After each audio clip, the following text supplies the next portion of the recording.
What's going on, boys? Nogats here. Welcome back to another weekly video. We're going to go over the weekly tactics as usual. We've got a tactics for every style of the play. We've got the 4-2-3-1 with the extra striker for the defensive and going forward, 3-5-2, a new 3-4-2-1, and then we do have the 4-4-2. And what I want to do as well this week as well is traditionally we have the 4-3-2-1.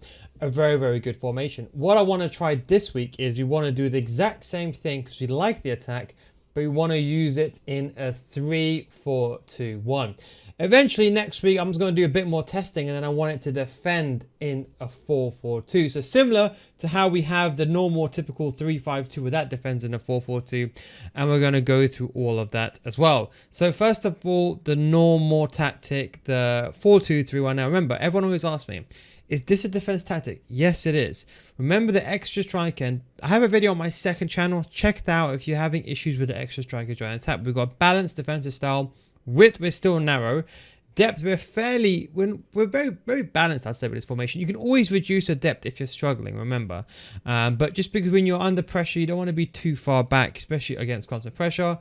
Long ball and forward run, so players make their run. Don't forget, long ball just means getting behind. Then you have forward runs, the width is pretty balanced, and you have a lot of players inside the box. So remember this, as I said, you can play this. It's got stay central, stay forward on the striker, the cam on stay forward. We've got both the lamb and the ram on default. Now, if you are struggling really defensively, you can put these players on comeback and defense. I leave them on balance because my logic is when you start the game, you're 0-0. You're not losing. So you don't need these players to be as defensive as you want them to. But if, for example, you're winning 2-0 and you want to close the game out, you could just pause the game and just put everyone simply on come back on defense. It's a very simple solution. So that's why I leave my lamb and ram on default. Both CDMs, however, they're always on cut passing lane, stay back while attacking, and cover center. There's two reasons for this, as I said before. The first reason being primarily is that we have the attacking center back that joins the attack, and you need therefore these players to stay back while attacking. And secondly, I can always trigger them forward. So you got two CDMs, very good defensively, cut passing lane, stay back, cover center. Left back, right back are both on stay back and overlap for both of them. If this player does make the run, if you do trigger him or you do want to have some sort of movement, he'll be making the outside run to push the winger forward. You never want the winger to be on the outside and the left back, right back to be on the inside, unless you have a team of the year player. Now, for the extra striker, I mentioned this on my video. Look, you need someone here who's got ideally high work rates. High attacking work rates is the main thing here. Try to look for a card that's got good shooting. A good example is someone like Perisic. I know with some cards, some of the players, they don't move forward as much. That's to do with the changes of how FIFA implemented their attacking system. You can, if you want to, put join the attack. But the reason why I like to leave on stay back is that you can use the D-pad tactics to make that play go forward whenever you want. That's what makes this formation so perfect, is because you can defend in the 4-2-3-1, but if you want to make it more attacking, you could just make this player join the attack. In fact, I use this formation, I would say, 70% of the time. Maybe even 60-70% of the time. Most time I'm using the 4-2-3-1. Again, depending on your skill level, but that is the benefit of having this formation where you can change it on the fly with the D-pad tactics, extra striker. Okay, then let's say, for example, we go into the game, then we have the 3-5-2. This is the one that defends in the 4-4-2. There's a reason why I put them together, so we got balance. Don't forget, you are defending in a 4-4-2, not a 3-5-2 or a 5-3. Well, I suppose you can say a 5-3-2-1-2. Or a 5-3-1-1, depending on how you set it up. So we don't want to reduce the width anymore because we are defending in a 4-4-2. In this case, we have Calabria. He comes in to make the back four in this formation, typical from last week. Long ball forward runs, in my opinion, are really the go-to. In my opinion, I really can't persuade myself to play away from it in a 3-5-2. Width is pretty fine. Remember, you're using hug the sidelines naturally when you use this formation, and players in the box is on 6. In fact, you're seeing a lot of top tier players, even pro players, you're moving towards this formation actually. Seeing a lot more of this and a 3-4-2-1 together. Both strikers now stay central for both of them. One of them on. Now this video, you have to watch this video on my channel where I explain to you how the movement works. It'll be too long if I go over it. But I'm just going to pause it and you can copy these tactics. But essentially what happens is that Calabria comes back to make the back four. And then Neymar comes back to make a right mid. And then you have Griezmann that comes back to make the left mid. The reason why I do these very strange movements, people would rather say, is that it creates a lot of confusion. People can't read this. People know how the 3-5-2 plays from last year. But with these intricate movements in unorthodox angles and ways, people can't judge it. So it's very hard for them to defend against it. That's the reason why. The cams on comeback and defense. Don't forget, this is the player that makes the right mid. And then you have both CDMs. The one change that I have made this week is I put deep lying playmaker. I actually used this quite a lot when the game came out. And to be completely candid, I almost forgot about it.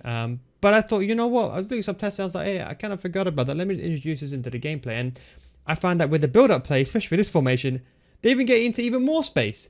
So it's very perfect, especially against a high press.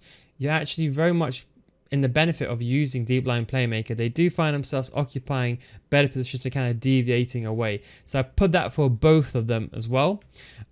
Rodrigo's on stay forward and get it behind. Don't forget, this is the person that's going to be the striker defending in a 4-4-2 alongside with Ribery. Griezmann makes the left mid. Neymar makes the right mid, and Calabria, then he's on comeback and defense and he makes the right mid, and then Mendy goes left back. Simple as that. As I said, I got a video on this.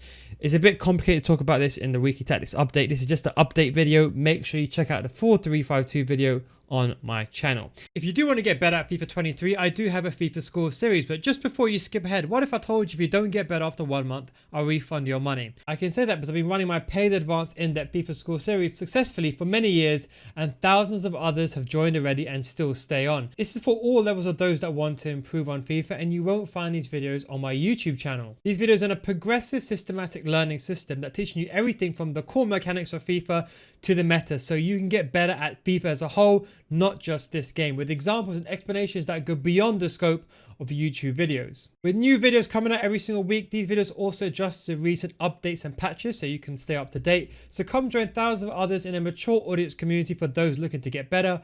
Patreon.com/nilguides, link is down below in the description. Now when you join, we already have a library of hundreds of videos that are specifically made for both new gen and old gen, with new videos in FIFA 23 getting added every single week. We also have an additional group coaching as well that we started this year due to high demand and high request. And don't forget guys, it's a money back guarantee, so if you don't get better after 1 month, I'll refund your money. That is the Nil Guides guarantee. Anyway, link is down below in the description, patreon.com/nilguides. But anyway, back to the video.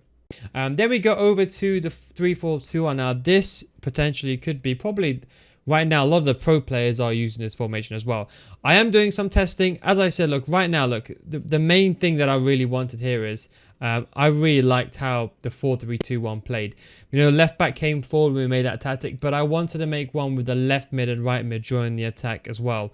And next week, we'll go to the eventuality of making it defend in a 4-4-2. That is the long-term plan.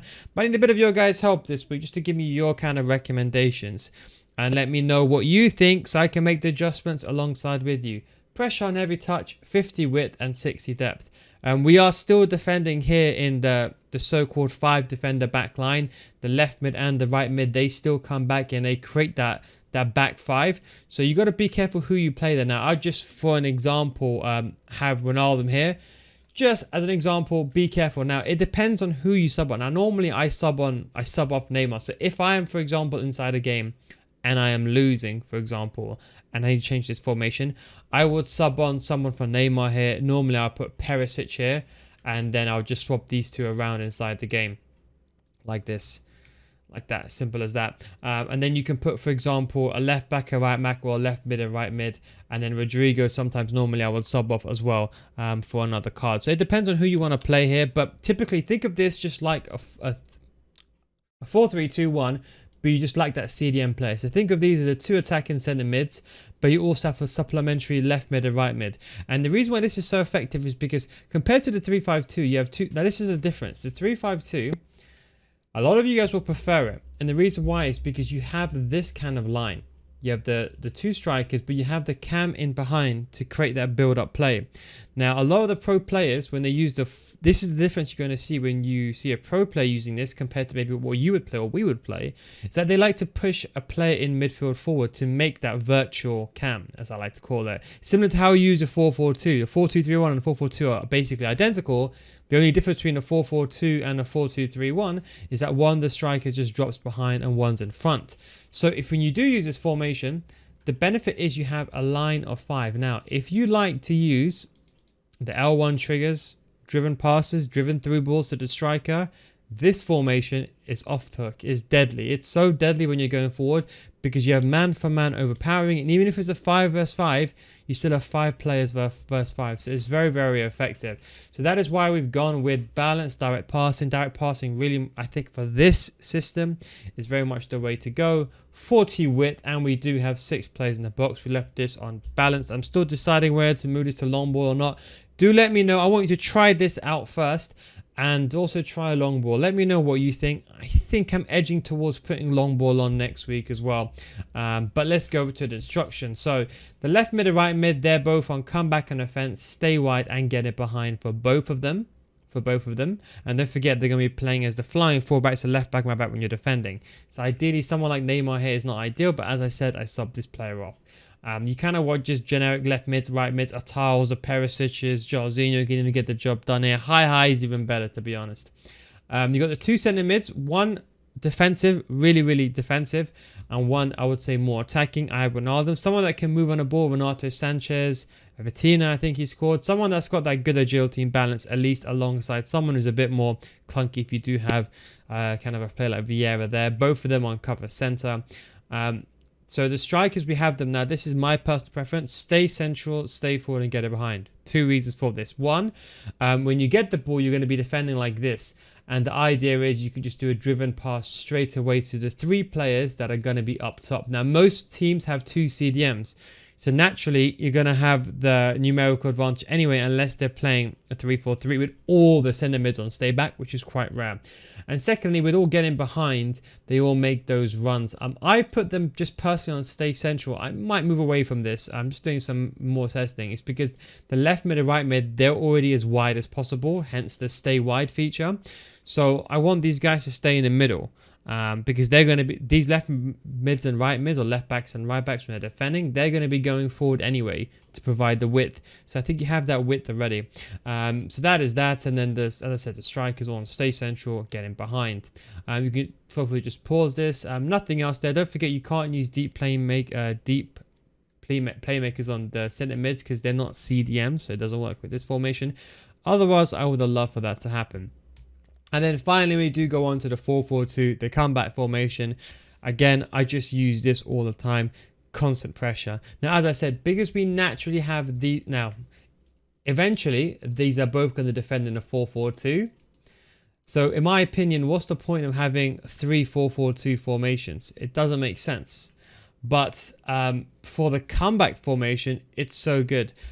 So we're going to probably push this towards back into a 4-2-4 next week, actually, because we're going to have, in fact, both of the centre mids on during the attack. If you remember and you recall, when we were using, for example, the 4-1-2-1-2, which some of you guys still use, which is completely fine, or if we're using anything else like the 4-3-3, you needed that 4-4-2 as that comeback formation. Sometimes we'll use the 4-4-2 as a balance formation to start the game with.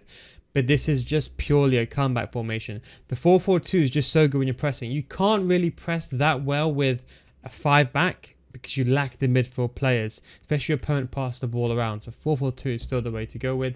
Again, we're going to change to the 4-2-4 next week. I'm just letting you know in advance.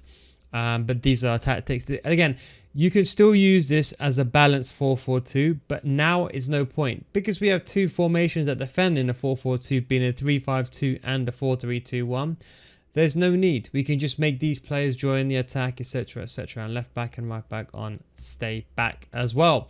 Well, guys, that is the weekly tactics update. As I said, stay tuned for next week where we're going to go over the 3-4-2-1 defending in a 4-4-2, should I say. That's going to be a good one. But I'd also like to know what your opinions are as well. Don't forget, if you want to get better at FIFA, you can come join my FIFA School Series, patreon.com/nailguides. And we have completed the Division 10 to League Division Series. So you can watch that every single game with live commentary from Division 10 or Division 8, I think we start with, because Division 10 is the same anyway, all the way to the League Division with a cheap and expensive with basic football only to show that anyone can do it. It's not about reaction, it's not about how old you are, it's all about basic football, not about mechanic abusing. Become a better player, don't just abuse the game, you'll be thankful forever. Anyways, thanks for watching, take it easy, and of course, catch you next time. Peace out.